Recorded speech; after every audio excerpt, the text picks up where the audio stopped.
Hindi mo madidiktahan ang mga tao kung anong gustong sabihin nila o i-comment, lalo na ang mga taga-suporta, mga fans ng SB19 o 18. O di ba? Hindi mo sila madidiktahan.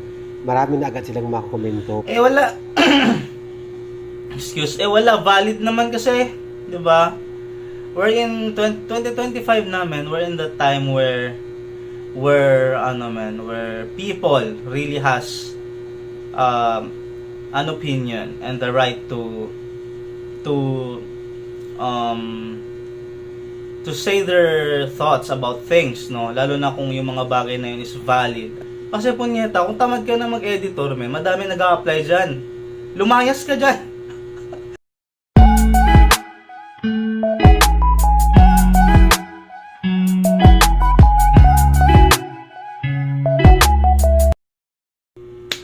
Alright, so may nakita ako sa YouTube na nakalagay sa thumbnail, bakit ba kayo ganyan sa SB19? Tapos may ABS,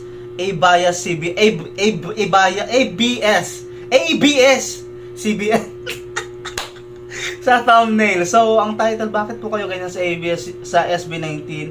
Filipino naman po ang SB19, P-pop artist po sila. So, medyo na curious ako kung ano to, at dahil doon, papanoorin natin siya kung anong dahilan, kung bakit parang may something tong creator na to sa ABS-CBN with regards to SB19. At syempre ako naman, basta about SB19 boy, kailangan mo malaman. So okay, wala na madaming sasabihin.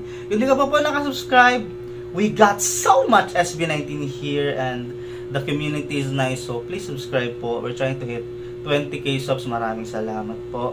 Okay, so let's do this. Let's record. Alright. Maraming salamat for waiting. So click na natin yung hayop na yan. Welcome to my channel, my Showbiz Corner. Viewers, supporters, subscribers. Hello 18! Welcome back to my channel. Narito naman tayo sa ating segment. Question, comment, opinion tungkol sa pinost ng ABS-CBN News about SB19. Actually, this is not a big deal. This is not an issue. Not big issue. Okay. But it is very important. This is on point, shall I say, napapanahon na articles. Oh, I've seen this. Nagpapapansin itong ABS. I've seen this article, man. When I scrolled my Facebook, dinumog ng mga Pinoy at mga Taiwanese ang busking event ng Kings of P-pop SB9 sa Taipei Main Station itong Biyernes ng gabi. Okay. So they've used an older photo. Walang nag-effort na. So basically parang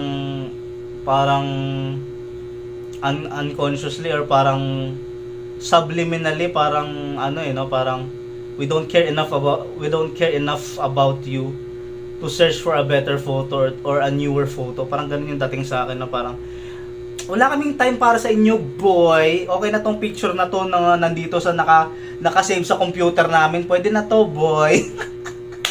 Okay, tingnan natin. Issue. Napapanahon na articles at nagpapapansin itong ABS-CBN dahil sa dami po ng SB19 sa Taiwan. Bakit lumang picture na kung saan thumbnail ng isang song ng SB19 na Bazenga? Diba? Common sense daw. Dapat picture naman.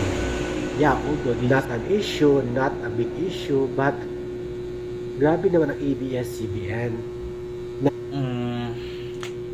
ABS-CBN as a news channel, man. You have better choices, bruh. GMA is much better when it comes to news and shit. Man, I'm a big ABS-CBN guy pagdating sa mga pinapanood kong mga shit sa TV, pero pagdating sa news, man, wala naman masyadong bago, no? Pero they have to stop, man. What the F? Mention ko pong nagpapapansin ang ABS-CBN dahil lumang picture, obviously. Ang daming picture sa SB19 Taiwan. Yeah. Sabi nila, pagod na daw ang editor. Ang editorial job ay pang professional din, kaya be professional sa paggamit ng mga pictures sa articles na napapanahon. Kaya nga news ha? The word is news. Kaya nga may word na new sa news diba? Para bago. Kaya nga yung binabalita, usually, bago talaga. Kasi nga, current events and shit. Paano magiging news yan kung ano pala yan, luma na? It was 4 years ago, god damn! Okay. Bago dapat yung picture kasi bago ang articles na ginawa ng ABS-CBN News, o di ba? Sa puntong ito, hindi mo madidiktahan ang mga tao kung anong gustong sabihin nila o i-comment, lalo na ang mga taga-suporta, mga fans ng SB19 o 18. O di ba? Hindi mo sila madidiktahan. Marami na agad silang mga komento. Wala. Wala. Valid naman kasi, di ba? We're in 2025 namin. We're in the time where people really has an opinion and the right to say their thoughts about things, no? Lalo na kung yung mga bagay na yun is valid. I mean, may mga opinion kasi na taragis din na mga walang silbi na gusto lang manarantado and shit.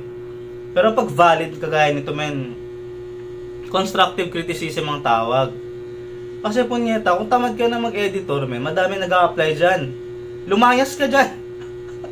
Tamad ka mag-research, di ba? Sino ba tong mga punyetang boy group na yan? Kasi understandably, pwede naman kasing hindi nila kilala kasi I've seen and I've met so many people na hindi pa kilala ang SB19, man. Locally, is barangay namin, it's understandable na hindi nila kilala ang SB19. Pero, pwede mong i-search yung event na yun, boy. Ha? Pwede mong i-search yun. SB19 Taiwan concert. Anyari sa mga hayop na yan. Pwede naman kung di mo talaga trip, boy, o di mo kilala Pero, I don't know, man, kung big deal to, pero I'm all for the small details and the small efforts. It matters in the long run, bro. Kailangan talaga yan na, puta, ilang segundo ba ngayon? Ang lakas ng wifi na naman siguro dyan sa ABS, di ba? Kaya dapat, siya, timely. Kahit ibigay na lang sa amin yun. Yun na lang yung bawi sa articles na to. So, maraming tumatakbo sa isip nila na hindi supportive ang ABS-CBN 100% sa SB19. Hindi naman, alam natin hindi na mahal ng 18 ang boy band. Hindi naman kasi kailangan suportahan talaga ng ABS kasi nga hindi naman under yung SB19 sa kanila, di ba? Tayo, malaya tayo dyan, sariling company. Hindi naman. Bini, BGYO, kailangan nila suportahan yun kasi artist nila yon. Pero nga lang, iba kasi yung under ka sa ABS at ka lang, nagbabalita ka ng current events. Di ba yun yung pinupush nila? Current events and new kaganapan sa Pilipinas and shit. Kaya dapat, bago din lahat, di ba? Fair lang naman yun. Wala naman tayo hinihinging excessive shit. Di naman tayo nag-e-emote kasi gusto natin talaga na dapat araw-araw may article and shit. Hindi. We're just aiming for fairness here. We're not the dumb ones or the stupid ones here to just bare minimum Puta, galit pa kayo sa amin pag nagreklamo kami. Hindi. Bigay niyo lang yung sakto, boy. Trabaho niyo naman yan If it's your job, huwag ka nang gumawa ng good job, puta, problema mo na yun. Pero bigay mo lang yung sakto, yung tama, yung just, yung fair, yung standard. Puta, mahirap ba yun? Dami kong nasabi. Hayop na yan. SB19, solid fanbase sila sa kanilang... Tawag ba sa akin? Ano ba? Wala. Baliw lang ata ako nga boy band at idolong SB19. Hindi mo sila madidiktahan. Hindi mo sila mabubuwag. Kaya naman, napatanong na lang ang iba, bakit naman kayo ganyan ABS-CBN sa SB19? Bakit kayo ganyan? Ang daming picture sa Taiwan.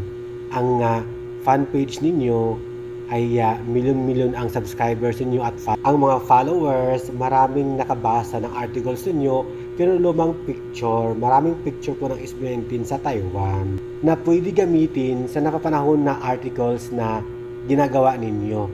O, diba? Yan lang po kasimple. Dapat bagong picture. Thank you for And then- watching, guys. See you in the next. So, it's not really a big deal, but small details matter kasi isipin mo, no, kunyari may mga avid fan talaga yung ABS, kung meron talaga yan, malupit naman talaga ABS, maliban lang siguro sa news and shit. Ewan ko lang, no, hindi ko naman masasabi kasi nanonood din naman ako ng TV Patrol. Pero yung mga ganitong article kasi yung nakapagpababa ng ano nila, nakaka-bad trip din madalas, madami yung nakikita mga nonsense shit or mga irrelevant shit sa ano nila, no. Pero nevertheless, ang hinihingi lang naman natin is fairness at kung may bagong shit, mag-effort sila na mag-search and ano din, kasi kunwari may avid supporter, tas dumaan sa newsfeed nila, imbis makatulong yun kasi titignan ng hindi fan, parang nanonood lang ng news, alam mo yung lolo or tatay, na pag na-scroll yung ABS, ay sino yun? Ay yan pala yun. Ay nakita niya lumang picture na imbis na mas pogi sila ngayon, disadvantage yun. Di ba? I mean, pogi naman sila dati, no? Pero maganda naman. Pero iba na kasi, di ba? Nag-e-evolve ang buhay, nag-e-evolve ang tao, nag-e-evolve ang itsura, mas lalong gumaganda.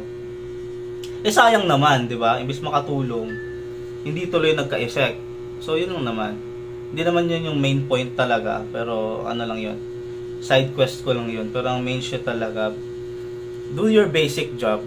Yun na lang talaga. Kahit hindi mo nagalingan kahit copy paste mo na yung picture, may save mo na lang tapos ilagay naman doon. Di ba naman kailangan i-edit yun pagod na pagod ka ba? So yun lang, nakita ko lang to nakita ko yun nga pala talaga yung issue doon. So thank you so much for watching. This has been Curve Swage and you, Master, have been amazing. Yeah.